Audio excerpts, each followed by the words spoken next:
The John Lebang Show has been known to make people laugh, sing, think, scream, throw things in rage, and generally lose their minds. Listener discretion is advised.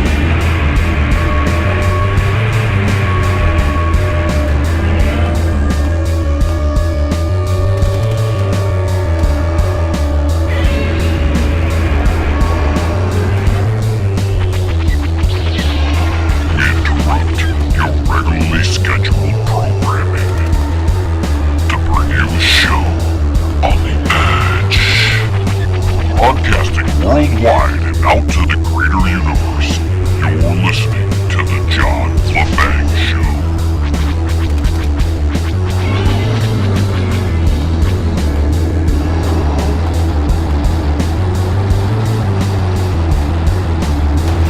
Well, folks, we're continuing on with the best 100 albums of all time with our good friend Derek Shelmerdine. We killed 60 minutes like nothing, and we barely made a dent. That's right. I mean, there's just so much good music. 18 was the Doors' debut album. It's the only one of the Doors albums that actually makes the cut from 1967.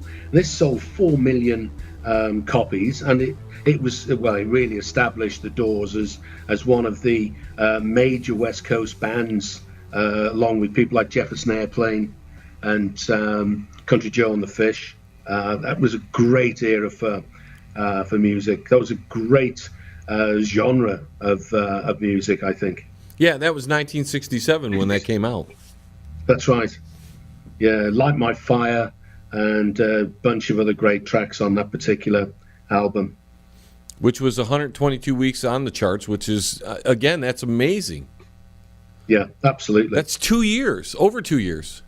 Yeah. I mean, it just shows that a lot of these bands that established themselves then went on to have a very, very steady sale of their records.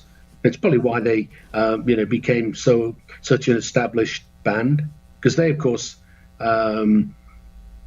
only ran up until the very beginning of the 70s. Jim Morrison, lead singer, died.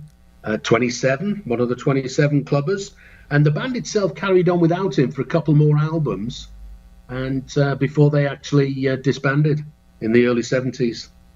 Yeah, it wasn't a few years ago they tried to do a reunion tour, and I think it was Ian Astbury sang for them. Am I right about that? Yeah, they're another one of these bands that would really benefit, I think, from getting together again. After that, we have number 24, The Beach Boys with Pet Sounds, 1966. That's one of the classic albums from the 60s. It was very much an influence for Sgt. Pepper. Paul McCartney's often said that Pet Sounds is one of the albums that's influenced his thoughts on Sgt. Pepper, because McCartney was one of the real drivers for the Sgt. Pepper album, and it was the originally as well, the follow-up to Pet Sounds was going to be an album called Smile. It was Brian Wilson's. It's going to be Brian Wilson's masterpiece, and it was a very, very complicated album. And they were going to. His idea was very much along the sort of Good Vibrations thoughts, with multi-layering of sounds and lots of complex arrangements. And the problem was that the rest of the band, the other Beach Boys, weren't so keen. They thought, one, it would be very difficult to play on stage, and was just overly complicated. So he actually abandoned that particular album, and it became one of the great sort of lost albums of the 1960s. And the Beach Boys in themselves were kind of this own little flavor of rock music, rock and roll music, that really influenced the whole beach sound, right? The whole surfer sound.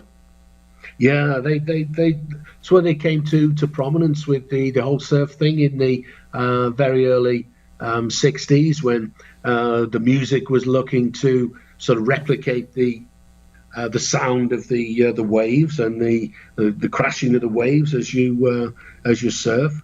But they were very successful over a long period of time. I mean, Brian Wilson famously had a nervous breakdown And Glenn Campbell actually filled in for him on tour for about 6 months before he went off to his own solo career.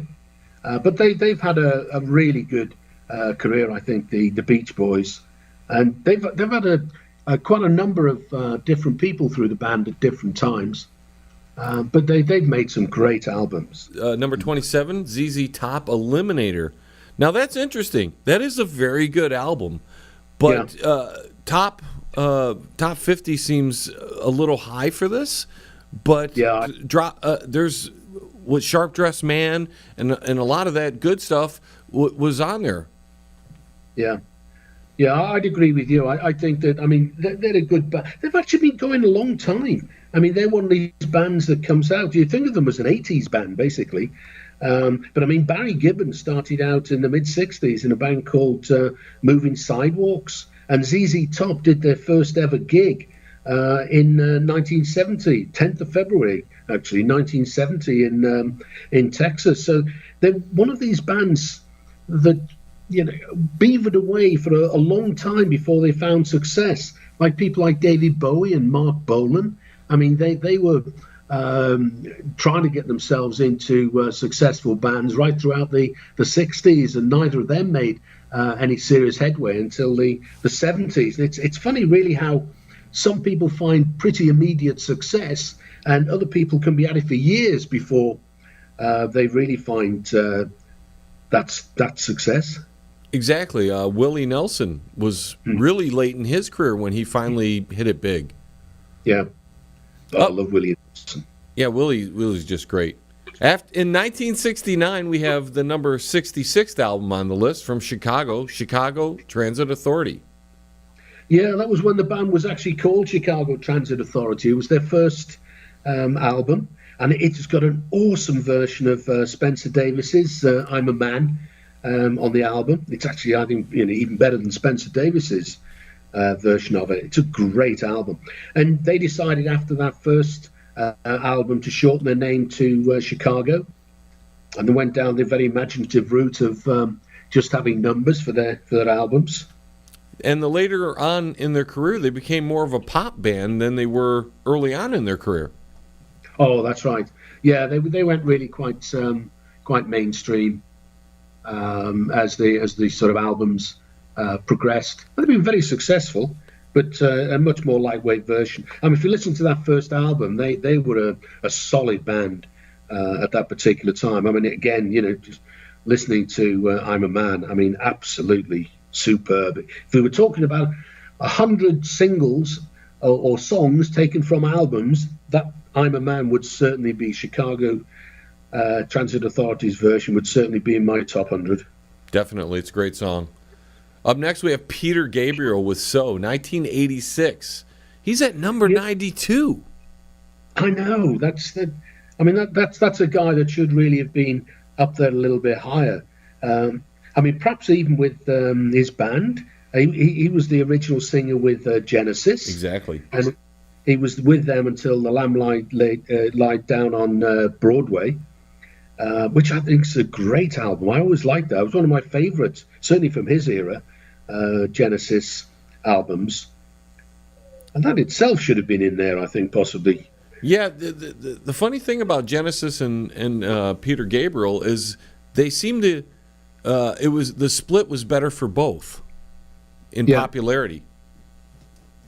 Yeah, you're absolutely right. Because I was never a big Genesis fan. They were always classified as prog rock, but to me they were a little bit on the lightweight side for prog rock.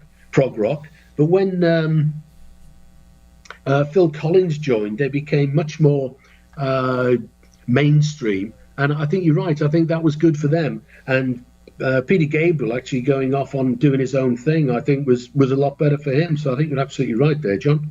Yep. Another person that was on their own, and with the band, of course, though, but on her own, Janis Joplin.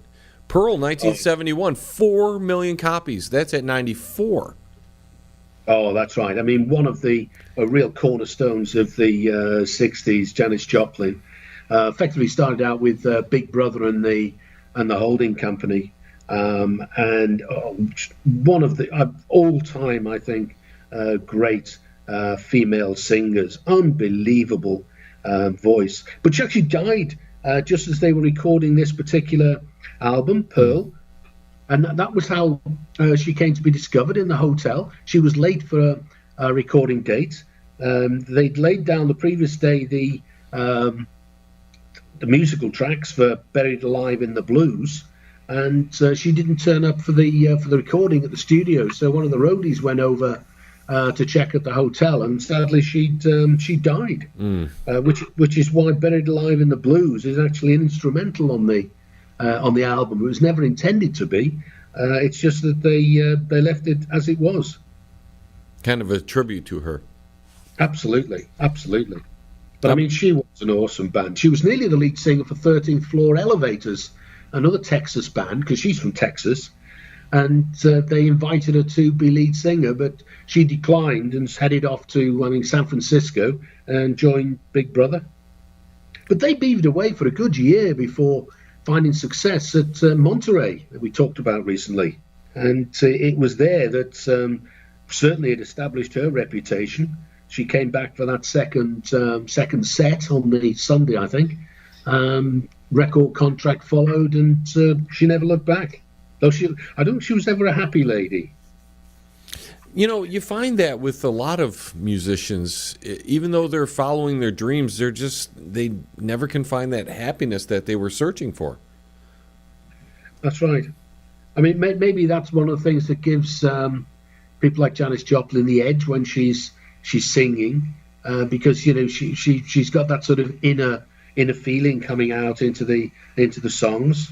But she's certainly always been one of the people I've always really, really liked. Mm-hmm. So before we move on, Brian Wilson's on tour. That's right. I mean, this guy, there's no stopping him now. I mean, he had a nervous breakdown. He stopped touring, and then he sort of picked it all up again. But at the moment, I mean, he's a great guy. He's got some shows between the 15th of July and the 25th of November, and that's across America, Italy, Israel, UK, Germany, Ireland, and back to the United States. But the shows, he's doing two versions of the show, basically. So it's best to check, as they say, before you buy your tickets, because you're either going to see him perform the Pet Sounds album, or a completely different night out where he does Greatest Hits Live. And I thought that was a really interesting concept, a sort of two tours in one idea.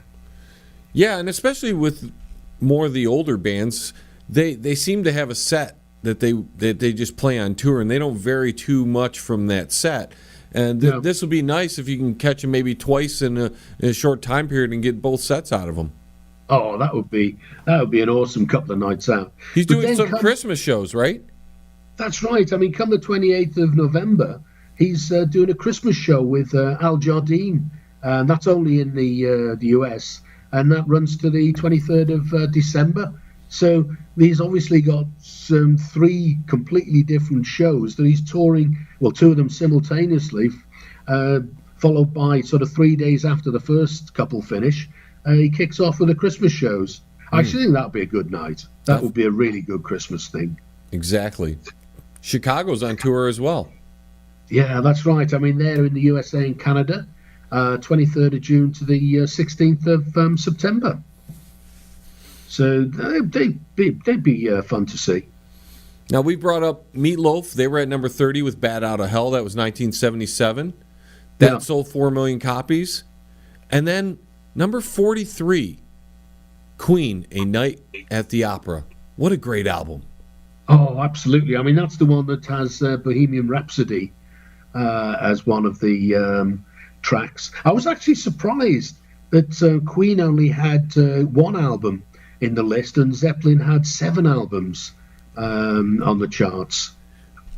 Right, being how vastly talented Queen is, and the songwriting. I mean, at least every album had like one really great song to it. But it is a little surprising that Zeppelin had so many comparatively to just one with Queen. And comparatively, only 3 million copies for the album that had Bohemian Rhapsody on it, one of the most iconic songs of all time. Absolutely.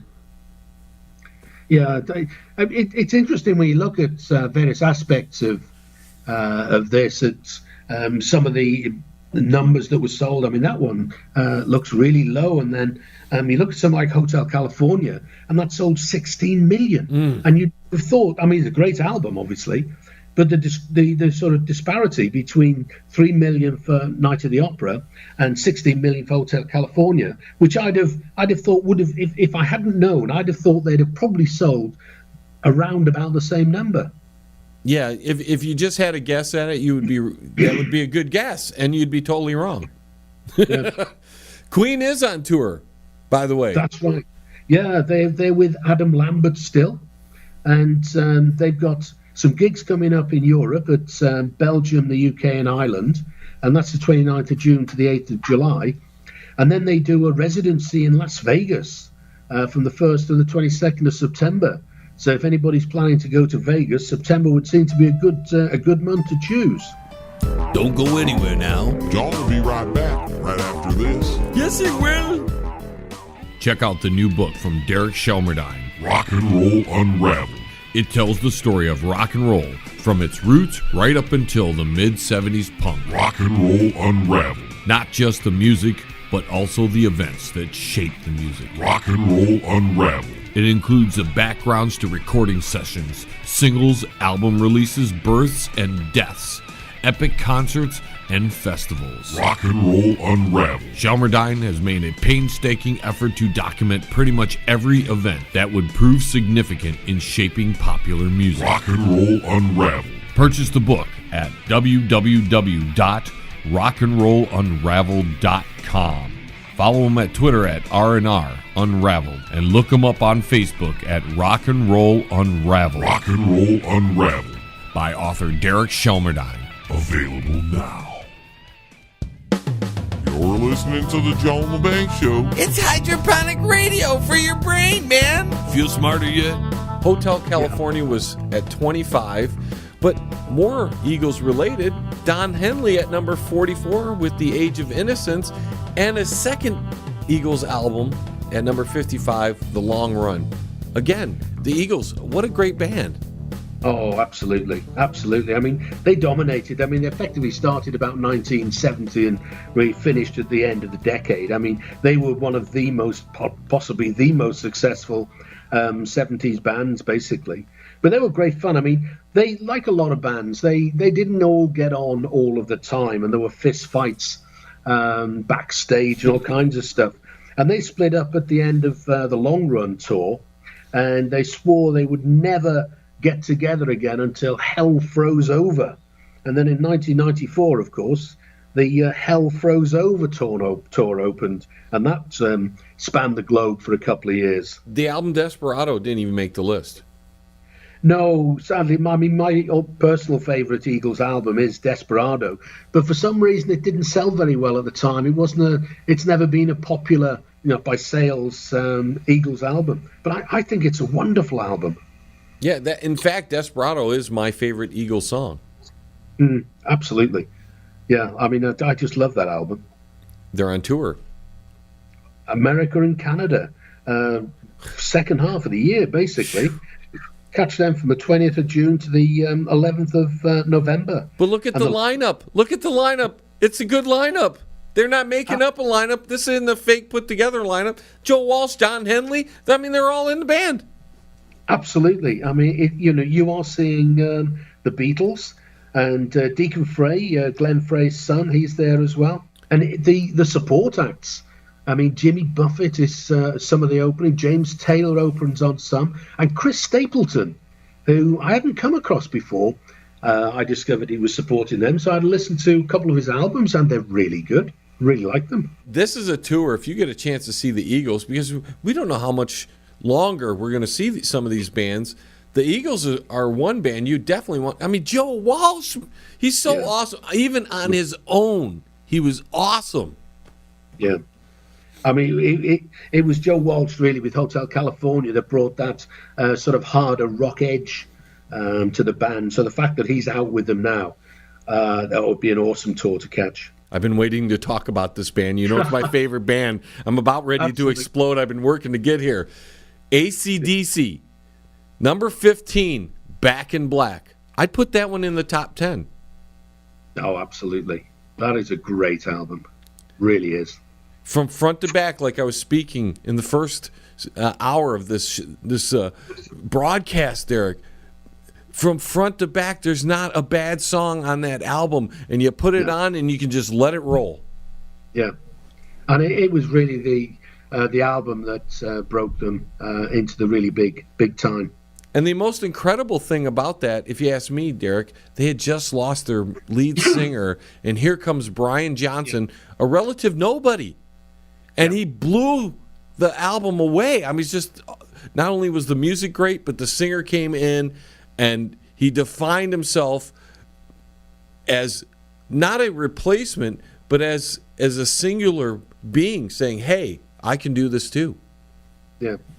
Yeah, it is awesome when you think that that was his first album with the band, and it's the highest one in this list of 100 best albums of all time. 22 million copies sold.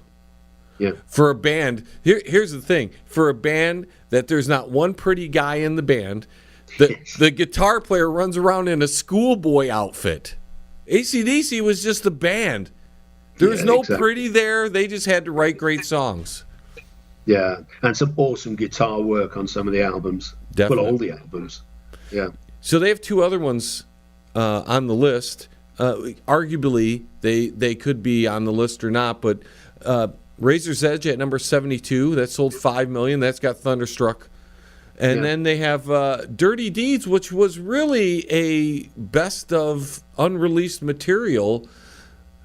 So, when I read this list, I was like, I don't know if I'd put it there, because a couple albums that I feel are better than Dirty Deeds in particular, Highway to Hell, Derek, what a great album, and I can't believe that doesn't make the top 100.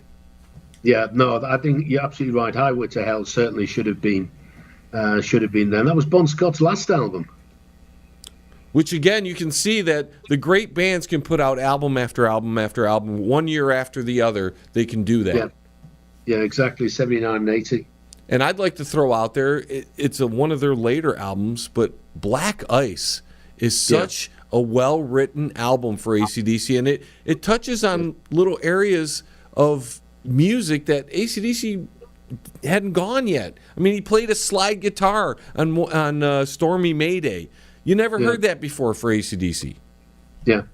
I mean, I think that's one of the things about AC/DC is that, if you listen to the later albums, like Black Ice, they are excellent albums. They're still consistently really good and really well worth listening to. Whereas, some bands, they stay together just that little bit too long, and the later albums just either replicate what they'd done before or tail away, basically. But I think it's fair to say, if you listen to the AC/DC back catalogue, I mean, it's all very, very strong. Yes, every album they put out, even the less popular ones, have some really great music on it. They fell a little short after, I think it was probably the hype of Back in Black, and then following it up with another great album, For Those About to Rock, which probably should make the top 100 as well. They fell a little short for a few years, but when you're selling so many copies, it's hard to keep that momentum going, especially when from 76 to 1981, they were on the rise and just selling tons. So they fell a little short in the 80s, but then they came back with Razor's Edge. Yeah. Oh, it's a great album. And that features Chris Slade on drums, not Phil Rudd, which Phil Rudd is basically their mainstay as drummer. That's right. I quite like the way that the guitar almost simulates a bagpipe sound at times on Razor's Edge. Yeah, I don't know how they did the production there. You'd have to. I think that was Bruce Fairbairn that was the producer at the time, and the sounds there were very. Even though it was very AC/DC, it had a new sound for AC/DC. Yeah, absolutely. And I love the opening for Thunderstruck. No, that's great. And that's really a finger exercise. Most people don't understand that is a finger exercise, and he turns it into a song. What other band can do that? Absolutely. That's brilliant. That's like Ravi Shankar getting a standing ovation at Woodstock for tuning up his sitar. Oh, really? Who was that? Yeah, apparently, I think it was Woodstock. It was one of the big festivals, Ravi Shankar, because sitar music had been made very popular by people like George Harrison and Brian Jones, and he was getting invited to all the big festivals. And I think it was Woodstock where he tuned up for about a quarter of an hour, and everybody thought he was playing something, and he got this standing ovation at the end of it. Awesome. Unfortunately, we won't be able to see AC/DC on tour, at least for now, although I do hear they're working with Mr. Axl Rose on an album, so I would think that it won't be too much longer that we'll before we see them play live. Yeah, they are saying that they are planning to tour again. As you say, they talk of albums. Phil Rudd's just finished a tour. But he's not on the road at the moment, but I dare say he'll be out and about again shortly. The Cars, they have 2 on the list, number 52 at their debut album, The Cars, 1978, 6 million copies. It's nothing to slouch at. Yeah, absolutely. And another 3 years on the charts, and 79 with Candy O from the following year, 78 and 79. I mean, they sort of popular American new wave. My Best Friend Girls, probably one of the better known songs on the first album. Now we're getting into some more, I guess, on the heavier side, or at least at the time. Black Sabbath at 83, Paranoid. Yeah, absolutely. Think it could be a little higher? Oh, I think that should be higher. I mean, it was recorded in one day, apparently. Absolutely incredible. And it was also on the Vertigo Swirl label in the UK, one of those very, very collectible labels. So you've got a sort of double bonus of having a very collectible label and a very awesome album, all in one package, as it were. To me, one of the best albums of all time. It would definitely make top 50 for me. So I was actually a little bit surprised it fell to 83. But Black Sabbath didn't really. They were popular in the heavy metal scenes and all that. Yeah. But on the charts themselves, they really didn't gain any steam. And Paranoid being 71 when that was on the charts. That was in a time where that kind of rock was dominating, I guess, back then. But there was really nothing for them after. Even though all their albums have just got some great music. I thought Volume 4 should be in the top 100. But, of course, that's not in there. But even their 13 album, the reunion album that they did just a few years back, if you listen to that, that is classic Black Sabbath from front to back. There's no bad songs on the album. It's like the old stuff, 8 songs, and they're just done well. Yeah. Yeah, I think Black Sabbath's one of these bands that really stayed in a niche market, as it were. I don't think they ever, as you say, really broke out into a sort of, greater popularity, as it were, like some of the other bands. And that's because they were the first real heavy metal band, and it took 20 years for heavy metal to really get some major popularity, and we'll talk about those artists here in a little bit. That's right. It's interesting how it's the only genre really that's broken out into sort of 70s metal, 80s metal, 90s metal. So it's and even bands that's in the list that one wouldn't probably call metal, because there are so many different labels you can put in it all now. Mm-hmm. But really, to a great extent, they really fall into the spirit of metal, as it were. But they were certainly one of the pioneers of the genre. No doubt about that. The next band I want to talk about, they fell in at number 29 with Hysteria and number 33 at Pyromania, and that's Def Leppard. They're a really interesting band. Pyromania, the 1983 one, That was their third album, and it was the last one that they made before their drummer Rick Allen actually lost his arm in a motoring accident. I think it was on the way back from a gig on a New Year's Eve, I seem to remember offhand. Not quite sure if that's the case, but he certainly lost his arm in a car accident. And what's great is the band stood by him. You know, he was determined he was going to get back into the world of drumming. He had a custom kit made for him so he could play in a one-handed style. And the band stood by him and waited sort of 3 years while he got it all together. And then they released Hysteria, and it was a massive, massive success. That's a long time for a band to be out of commission, 4 years, especially in the 80s when they were running through bands like crazy. Yeah. I'm talking the record industry, that they could come back and put and top Pyromania, which Pyromania is just fabulous. You can it's another one of those albums you can put in and listen from front to back, and you're always entertained, and you can sing along with the songs, and it's just awesome. They're a great band. And they're on tour. Absolutely. All over the place. I mean, 1st of July to the 18th of December, they're in America, Japan, Australia, and then over in Europe, in Ireland and the UK. But they've got some great support bands. In America, they're supported by Journey. In Australia, they're supported by the Scorpions. And in the UK and Ireland, they're supported by Cheap Trick. So that'll be a great night out. And any one of those supporting acts could be the headliner. Absolutely. I mean, Journey actually pop up with their own feature in the Best 100 Albums. And as well as the Def Leppard tour, they've actually got a bunch of other gigs as well that they're doing, where they're headlining. Cheap Trick, they are another band that's just awesome. Oh, absolutely. Absolutely. Now, Ozzy's on tour. That's right. I mean, Denmark, Belgium, Poland, Germany, Spain, Portugal, Israel. A lot of bands are going to Israel, I notice, nowadays. And USA, and you can catch them between the 22nd of June and the 12th of September. He's another guy that is regularly out and about on the road. Now sit your butt down. The John Lebang Show will be right back. And I promise you'll love it. Yes? I'd like to take a quick second here to tell you about our new sponsor, Quality One Painting.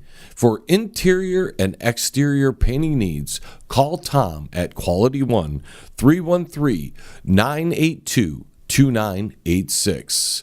Tom will give you free estimates, senior discounts, and I can tell you from meeting the gentleman, he's one of the nicest guys on the face of the planet. So for a quality paint job with a professional attitude, call Tom at Quality One Painting.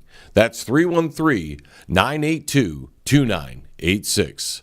313-982-2986. Quality One Painting. Hey, man, it's at the bottom of the hour, man. Do you know where your kids are, man?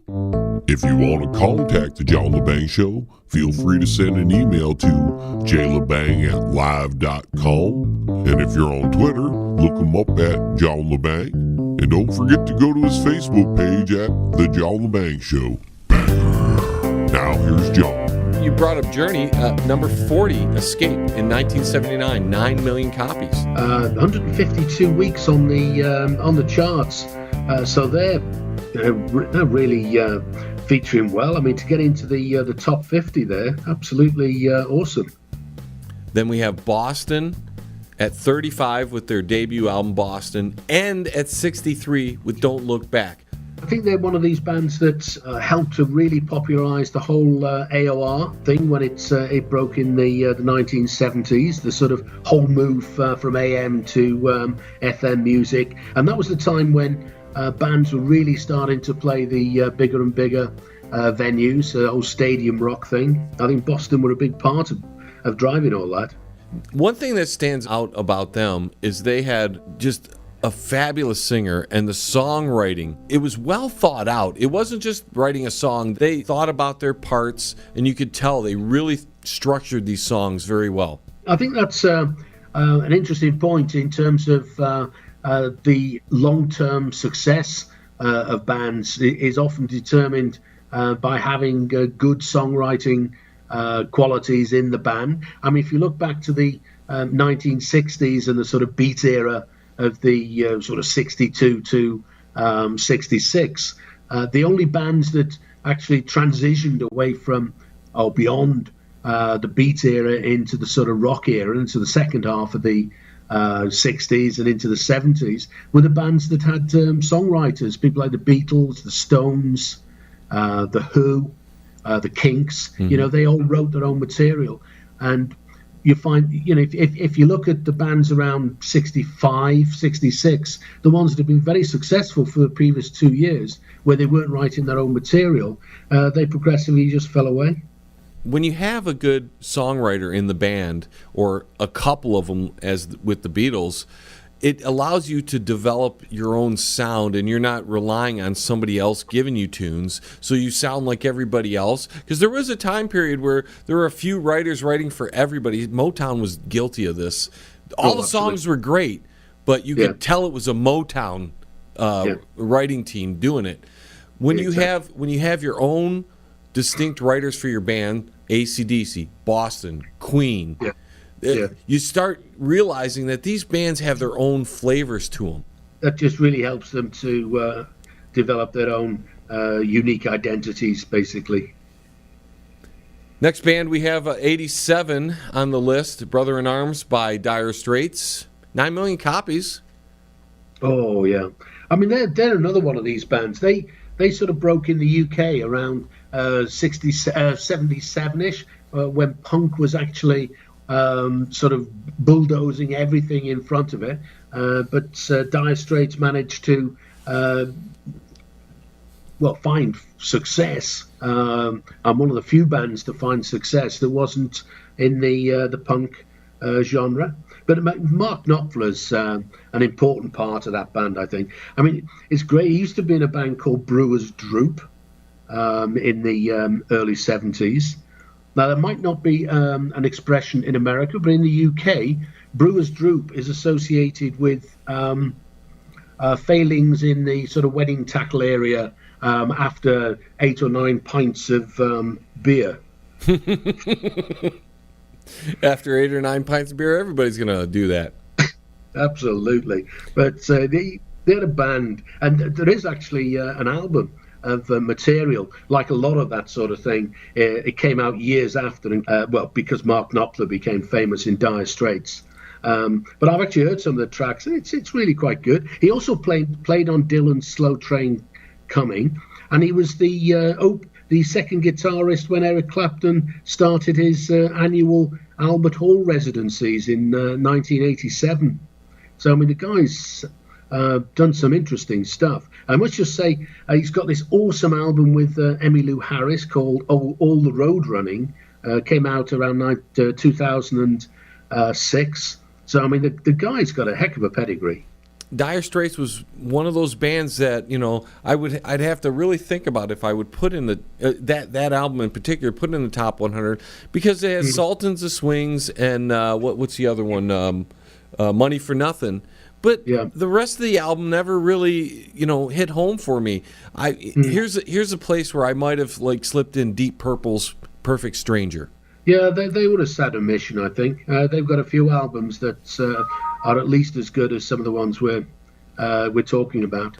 When speaking of 70s bands like that, Foreigner, Aerosmith, and Bad Company all have albums in the top 100. Foreigner, number 49. Yeah, they've got 49.4 there. 6 million copies that one sold. Again, they're a good band, but whether or not I'm not sure I'd put that in the top half of the. Well, I suppose it's only just in the top half of the charts. Popular enough, I suppose. Aerosmith's Toys in the Attic might have been even higher up, because at 73, I think they're getting ripped off a little bit. Yeah, I mean, Aerosmith have done some great music over the years, and they've been very successful over a long period of time as well. Bad Company at 93, their debut album. That's another great album that at 93, I feel like they're being gypped a little. I would have put that around 75 or so. Yeah, I definitely have had that higher. I think Paul Rodgers is one of these really interesting guys. I mean, he started off in Free, and he's one of these guys that's toured with Queen as well in the past. I think he might have been the first of the the guys to tour with Queen. You know, the thing is that Paul Rodgers seems to be underrated. Everybody recognizes he's a great singer, but when you start listing off great singers, he's always down on the list, and he shouldn't be, because the dude is perfect in his key every time. You at this age, I just heard something from a few years back, a live gig, and I'm like, he sounds like he was sounding like he was in 70. Yeah. I mean, I'd agree that he is one of the seriously underestimated singers. But I mean, Bad Company, look at the pedigree. I mean, Simon Kirke as well as Paul came from Free. Mick Ralphs came from Mott the Hoople, and Buzz Buddle came from King Crimson.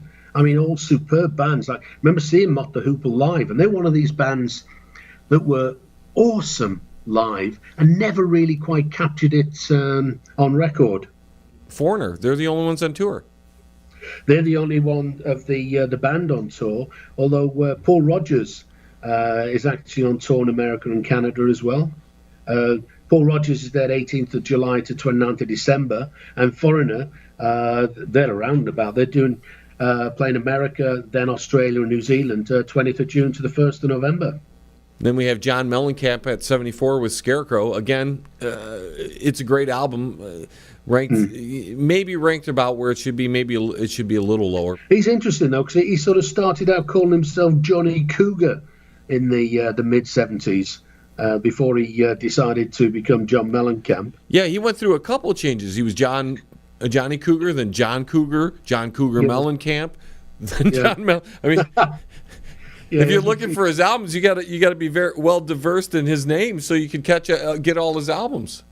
Exactly. But he's a good guy, though. I mean, it's some great music. It's very good American style music, Little Pink Houses and all that. All those songs from John Cougar, they can resonate with people because he talks about everyday life.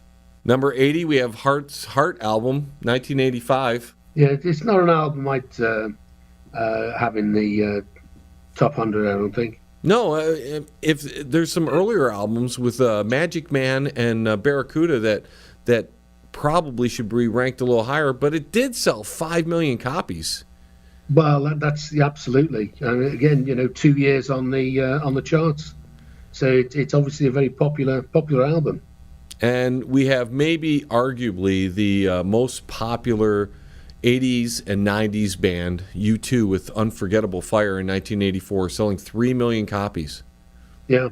So it's interesting how, 3 million's a lot of copies, but when you look at the numbers sold for everybody else, I mean, it's not a particular high number, and it's the only one of their albums that actually makes it into the charts. But if you think about how successful they've been across the 80s, particularly in the 90s. I certainly would have really expected to have seen more U2 represented. It may be the fact that they didn't have complete albums from back to front, but every album they put out had 3 or 4 really good songs. Yeah. And that's probably what marks out a lot of these albums, is that they're consistently good. I mean, someone like Meatloaf with Bat Out of Hell, I mean, that is it's a one-off album, but from beginning to end, it's just got great songs.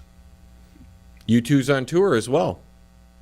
That's right. I mean, they're all over the place for most of the rest of this year. 21st of June to the 10th of November. America, Germany, France, Portugal, Spain, Denmark, Netherlands, Italy, and then over to the UK and Ireland to round it off. Finishing off in Ireland, as you'd expect. Yep. Smoke 'em if you got 'em. Because the John Lebang Show will be right back. After this. That's guaranteed. Yes. Pane in the Glass, commercial and residential window cleaning for a beautiful sparkling shine that's crystal clear. Call Pane in the Glass Window Cleaning. You can find them on Facebook at Pane in the Glass. Hey, man, you're listening to the John Lebang Show, man. That's good, because that means you ain't stupid. Singer-songwriters that have albums in the top 100. The one that catches me the most is number 22, Alanis Morissette's Jagged Little Pill. 16 million copies. I had no idea she sold that many copies of that album. No, absolutely. I mean, that in that particular section we've got there, I mean, that is far and away the biggest. You look at James Taylor at 97, he'd only sold 3 million. So that's an enormous. I mean, that album does have Ironic on it, which is possibly one of her better known songs, but it's a colossal number. Carole King in 71 sold 10 million copies of Tapestry, and that's at 26. You can't argue with 10 million copies, especially at the time. Yeah. I mean, she is one of the major songwriters across the sort of 60s and 70s particularly. She wrote a whole... I mean, she wrote with her husband at the time. I think they got divorced, Goffin and King. But, I mean, she wrote for everybody. I mean, she wrote a lot of the Phil Spector stuff, a lot of stuff for Elvis, Drifters. And she's had so many hit singles that she's either written on her own or written with Jerry Goffin. Stevie Wonder, which actually I would have put higher on the list, Songs in the Key of Life. I think he's lowballed there. That might be a top 50 album. Yeah, I mean, that's a very highly rated album. It's generally thought to be his far and away his best album. But yeah, absolutely, I'd have thought that would have been a lot higher. And Jackson Browne's Run on Empty as well at 60. I think that's a superb album. I really like Jackson Browne. I mean, the fact that there's no Bob Dylan in this chart is unbelievable. Yep. I suppose one of the problems could be that he's just got so many good ones. I mean, Blonde on Blonde. Yep. I think I separately, I think I might just check out the overall sales of Dylan's albums. I mean, he's consistent. I mean, the guy's been around since the very early 60s, and he's still successful. He was just made poet laureate or something. And he's one of those guys that influenced the Beatles and other artists, and a lot of people don't know that. But the whole folk rock thing, it was the Byrds that covered a lot of his songs as their early singles, and when Dylan was moving across from acoustic to electric stuff, and it was the same sort of time that the Byrds were covering his albums. So we're going to rush through these next ones because I want to get to your top albums that weren't on the list that you think should be there, and I'd like to get to mine, but we got a little bit more to cover here real quick. These are the artists like in the 80s and like early 90s that made the top 100, like Nirvana's Nevermind, even though 14 might be a little high. I mean, 10 million copies. And then Bon Jovi's Slippery When Wet. I remember when that came out. At number 28, it sold 12 million copies, which is just amazing for what you would consider the poppier side of that 80s rock metal stuff. But the band that... this album, Appetite for Destruction, Guns N' Roses, 18 million copies. I have to say, Derek, I would have put this one in my top 20. I know it's 23, but what a great album that one is. Absolutely. Guns N' Roses is on tour all over the place, and Bon Jovi's on tour. Yeah, I mean, Guns N' Roses, I mean, this is a serious tour. Belgium, Germany, France, Spain, Netherlands, Poland, Russia, Estonia, Norway, Sweden, Iceland, Indonesia, Philippines, Malaysia, Taiwan, Hong Kong, even the UAE, United Arab Emirates, and South Africa.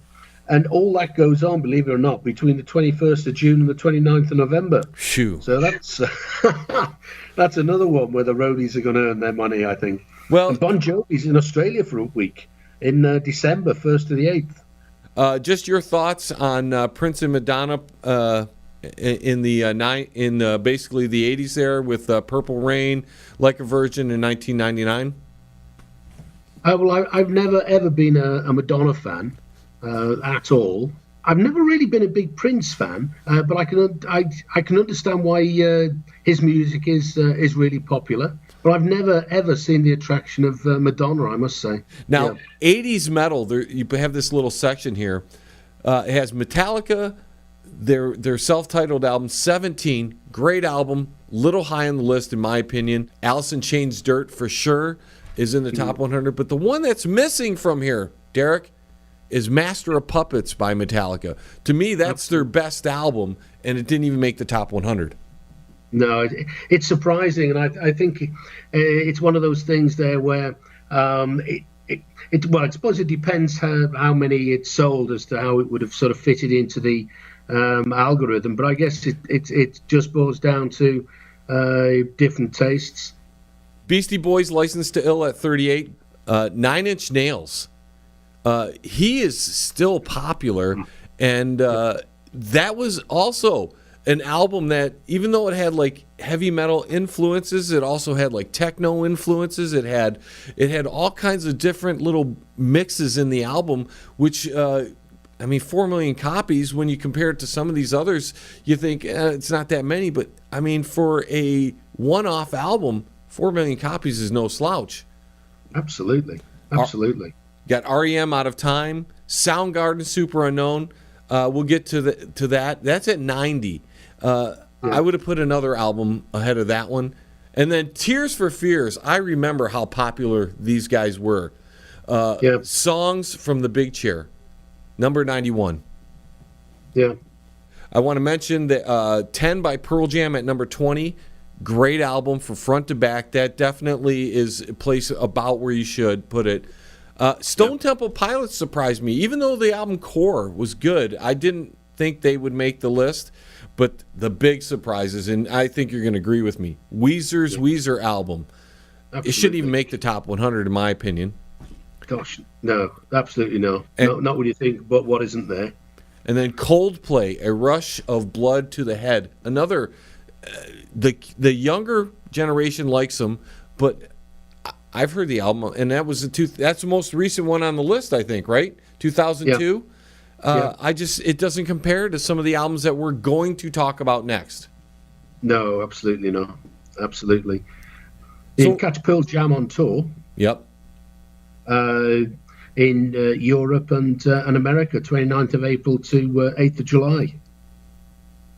Yeah, and they're a great band. If you haven't seen them, they're well worth going to see because their album, their live show sounds just like the album.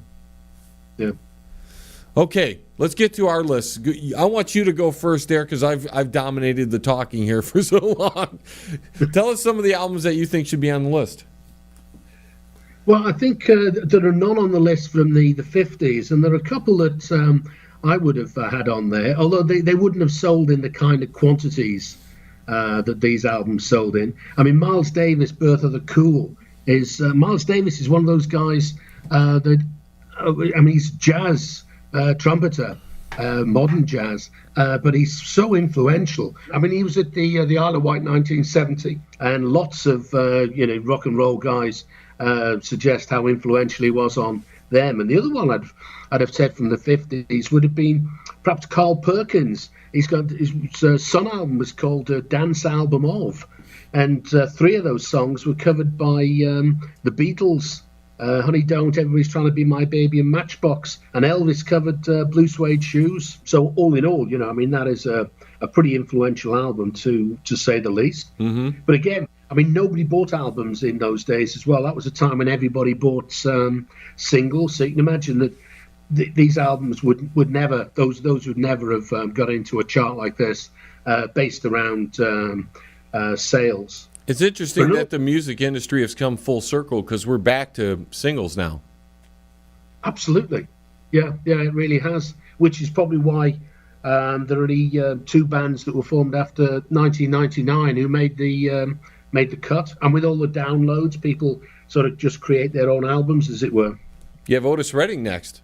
Oh, Otis Redding. Otis Blue. Which is a superb album from 1965.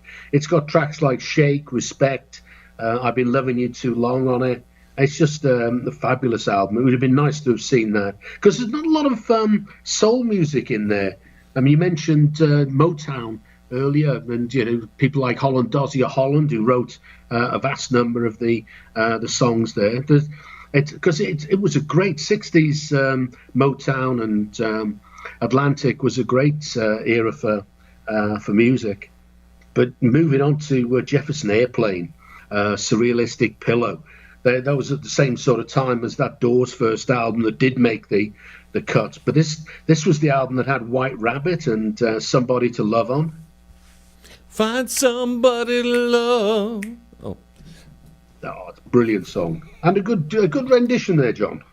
I try, my friend, I try. You know, we got to give the people a little singing here. An album that really should have been on there, I think.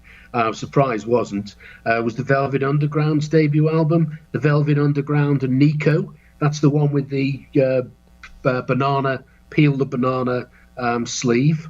Another Warhol creation. And that's got, like, I'm Waiting for the Man, Heroin, All Tomorrow's Parties. Absolutely amazing album. And groundbreaking. I mean, you know, there was 67 was interesting because you had the sort of Jefferson Airplane and Doors on the West Coast, and then you had the Velvet Underground creating the whole scene in on the East Coast. And Marvin Gaye, his album What's Going On, a very, very highly rated album, you know, critically particularly.